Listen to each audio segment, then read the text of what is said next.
Hey everyone, welcome back to another AI news, drama, and updates video. We're covering this week's headlines as we approach the second to last week of March, and a lot has been changing in the AI space, especially with Bard. So let's go ahead and start there. Unfortunately, if anyone was hoping that I'd already gotten into Bard, I'm on the waitlist as you can see. But Bard seems to be more available now for a lot of people. A huge email campaign went out to a lot of Gmail subscribers. A lot of people who had Pixel phones, I guess, had first dibs to get in on this waitlist and potentially explore what Bard has to offer. While I've heard some good things here and there, I haven't heard a ton of good feedback yet on how Bard is revolutionizing the world, so everything I've seen so far, everything I've read has led me to the conclusion that Bard is what we assumed it is, a slightly lackluster version of what we've seen with ChatGPT, especially with GPT-4, multimodal support, things like that being added. GPT is crushing Google Bard from what it seems at the moment. So giving people this rushed and earlier access than what it anticipated, I think is a little bit of a desperate move. But in this case, it may be one of the only moves that Google really has. Generative AI is the new search. It is the new way of solving problems. As generative AI becomes more and more normalized and becomes the easier way to solve a problem than searching, it's going to be the thing that people start to turn more and more often to. And that, I think, is what Google sees coming. They want to start including generative AI in everything to stay relevant, because otherwise they won't be. It's pretty safe to say that if we hadn't have heard of ChatGPT, if all of that stuff hadn't been going on, we probably wouldn't even have heard of Bard yet. It wasn't ready. In the screenshots that we have access to and what we're seeing a lot of disclaimers, a lot of warnings. Bard is an experiment. Bard will get stuff wrong. Like we talked about in the last video, ChatGPT was actually finished training last year. Since then, they continued to add to it, they continued to hone it and give it more and more relevant responses. Bard seems to be in more of a raw form, so it's still very wrong a lot of the time. It still needs to be corrected. It's still very steerable in the wrong ways. And those are the issues that people are worried about. I haven't myself even had access to see it, to play with it, or to really make comparisons. Once I do, I'll be able to cover it a little bit more clearly here. But I don't want anyone to lose hope in competitive services. We definitely want large language models to become varied. It's a good thing for us to have more and more of these language models come out, whether it's Google run, whether it's open source stuff. The more competition there is, the more reason there is to make these things better and better for us. But to switch gears completely and talk about the world of AI art, let's talk about something I've been warning artists about for a long time, is the fact that there would be a model created with no copyrighted images at all. And at that point, we have a very different argument to deal with. And it looks like Adobe was the first ones to pull it off. With every image that comprised it being non-copyrightable, Firefly is a threat to the folks that were worried about being overtaken by AI artists. And it's really going to bubble to light the main argument, which is art is easier than it was before. And I think for a lot of people, that's going to be a little bit more of a difficult fight in the court of public opinion. Now, in terms of making our AI-based art more and more relevant, I think a lot of people who've tried AI art have already noticed that when you try to add multiple things into the same photo, things don't go well. And that seems to be the idea behind this Objaverse you're seeing here, with 800,000 props that the AI can essentially make use of for images. You can prompt for different things, and the AI should be able to understand that. Based on what I've read, it seems to be a large database of pictures mixed with words, and the latent diffusion tool, in this case something like Stable Diffusion, could check this and fall back on this if it doesn't exactly understand the prompt. Or it can simply add this to make more relevant responses. But it doesn't seem like ObjaNet is a completely new idea. It just seems like one of the newest ideas on the block. So it looks like you can check it out for free on Hugging Face if you want to try it yourself. It was either last week or the week before. We talked about AI art, we talked about copyright, and a decision that the Copyright Office had made. And the official position of the Copyright Office is essentially if the computer is doing all the heavy lifting, you can't copyright the work. As more articles and more coverage come out about this, I did want to highlight some of the information that I saw here in regards to the fact that you can copyright some elements of AI-generated work. The official statement from the Copyright Office is a little bit lengthy, but I'm going to include the PDF link here in my video as well, so check out in the description below if you want to read this entire thing. Now, you might have opinions on Bill Gates, you might have opinions on Microsoft as a company, I know I do, but I will say that Bill Gates and I have a very similar opinion on what AI is going to do to the future of humanity and the future of the world.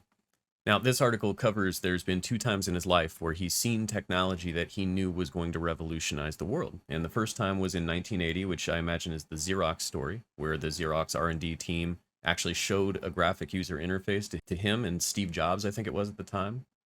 It sounds like he set a challenge for OpenAI to pass an AP biology test. And eventually, and much faster than they anticipated it was able to get 59 out of 60 questions accurately answered.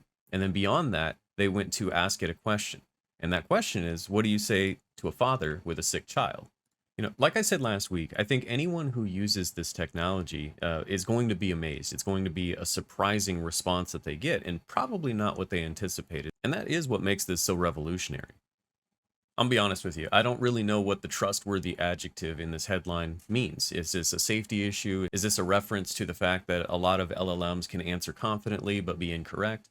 Not really certain, but regardless, we have mozilla.ai, a new startup and a community that is focused on building trustworthy AI. The more I click on this, the more I dug into it, the more vague it seemed to be, so I'm just going to wait until they have something to really show, and then we'll cover it in a little bit more detail. Now, something else that took place that isn't going to affect you directly as a consumer just yet, but it will definitely affect us soon, is Nvidia has got this Foundations program, which is going to allow companies to utilize Nvidia services to basically do AI stuff. We've talked on this channel a lot about these huge companies that have devoted massive amounts of time and resources into developing their own models and whatnot. Well, this Nvidia division is going to allow any company who's interested to do that without having to devote those same amount of time and resources. So that could be a come up, and it could actually increase competition against some of those larger companies. And this is probably a good move for Nvidia as well, as they continue to further and further embed themselves into this AI space. But if you had any worry at all that Nvidia was going to leave the AI space, I don't think that's the case, since the CEO is telling people he's going to be a robot in 30 years or so, and not die. This article calls him the longest running CEO on the planet, having founded Nvidia in 1993. But yeah, his quote, and I love this, is, "In another 4 decades, I'll be robotic, and maybe another 3 or 4 decades after that." So he's just going to keep running the company, which is great. I mean, the guy's got goals. If you haven't already seen it, I did put a video up this week of designing a program using ChatGPT. GitHub's Copilot is something I still don't have any experience with, but from my understanding, they've now added a chat bot, which, based on what I said in the video, is one of the things that I liked about it, the natural language back and forth of being able to ask very simple questions to what seemed like an expert programmer, and just getting code examples back, or getting things explained in easier to understand language.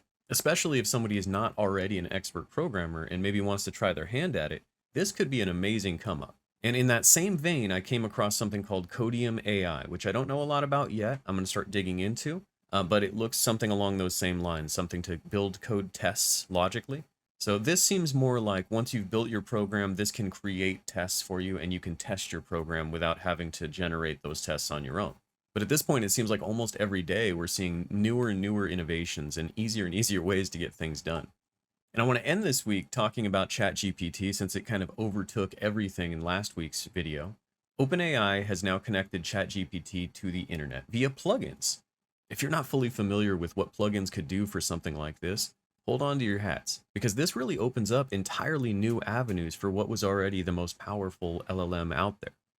Right now, it's just a few big companies that have access to design plugins and integrate them. You're going to have things like Kayak, for example, so you'll be able to ask ChatGPT for best prices on travel or something like that.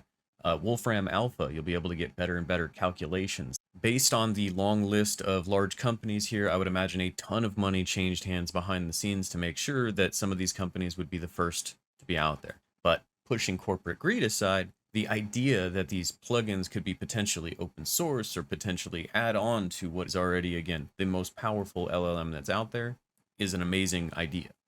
It's also a hilarious juxtaposition with the idea of all these articles coming out saying Sam Altman is afraid of what he's built and all that, where he continues to make it more and more powerful every week, it seems. And we're going to end today's video on Opera and ChatGPT, because Opera has now added ChatGPT AI prompts directly into the browser. From what I understand, Google Chrome is going to be ending ad block support. So I know I myself am looking to Opera as a replacement, and I'm probably going to be pushing it. And this is one of those things that I could talk about, or I could just show you with the video that was included in the article. So here we go. In the current landscape of the internet, you search for something, you get a big list of pages, and you kind of poke around to find what you want. In the future, that's not going to be the case. We're going to get an answer back and then further be able to elaborate on that answer until we get exactly what we were looking for without having to do the exploration or the search around.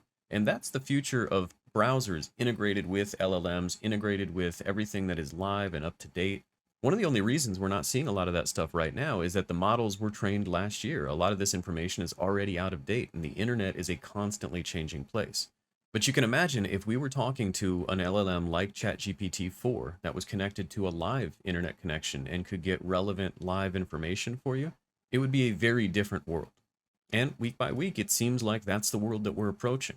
So for better or worse, I'll leave you on that note. I appreciate those of you who made it to the end of the video today. Those of you who like, subscribe, all that fun YouTube algorithm stuff. If you have any questions about things I did or didn't cover this week and you want me to go into further detail, let me know in the comments below. And as always, the links for everything we talked about today are going to be in the description. I appreciate your time with me here today, and as always, thanks for watching.